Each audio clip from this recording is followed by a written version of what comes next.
What's up everyone, welcome back to the channel. Today's video is going to be slightly different but in the same theme as the last two.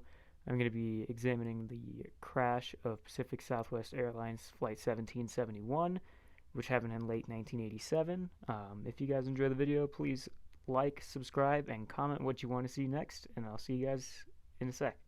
On December 7th, 1987, everyone on board Pacific Southwest Airlines, or PSA Flight 1771, were preparing for a normal flight to San Francisco from Los Angeles.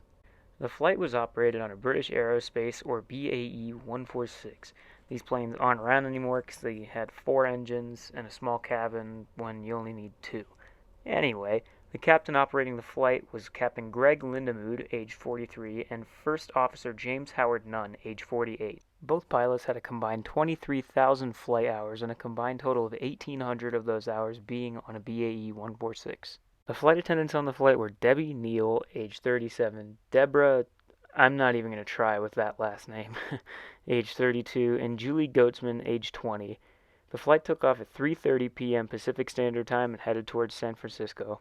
Before the flight, passenger David A. Burke was a former employee of PSA who got fired shortly before the flight.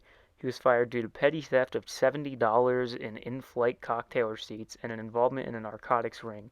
When Burke worked for PSA, he was a ticketing agent. Burke was upset about his firing and believed he shouldn't have been, so he purchased a ticket for Flight 1771 and boarded. Alright, if you think you're gonna get away with stealing $70 of in-flight cocktail receipts, you're probably gonna get fired, not to mention the narcotics ring. The flight was going just as planned, but shortly after 4 p.m. there was a disturbance in the cabin. Burke had shot the manager who had fired him from PSA, who was on the same flight. Messed up the original voice recording. I meant to say on the transponder, a female voice. Let's get back to it. Followed by a female voice saying "Captain." When the captain asked what's the problem, another voice, presumably Burke's voice, stated, "I'm the problem." Kind of morbid and off topic, but this is my favorite line before a murderer killed their victim. Burke then shot Lindemood and Nunn. It's unclear if Burke killed them with the gunshots or if he simply incapacitated them. Less than 30 seconds later, Burke took the controls and forced the plane into a straight-down nosedive. At about 4:16 p.m., the plane slammed into a cattle ranch between Paso Robles and Cayucos, California. All 43 people on board died, 38 passengers and 5 crew members. Sadly and gruesomely, only 11 passengers were identified.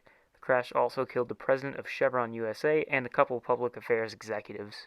In the aftermath of the crash, many federal laws were passed to ensure the safety of those traveling. This includes one law in particular that required the immediate seizure of all airport and airline employee credentials following the termination of an employee. This includes anyone who resigns, is fired, or retires. Remember, this accident happened in 1987 when airlines were still doing their own safety screening, and universal screening wasn't really a big thing yet.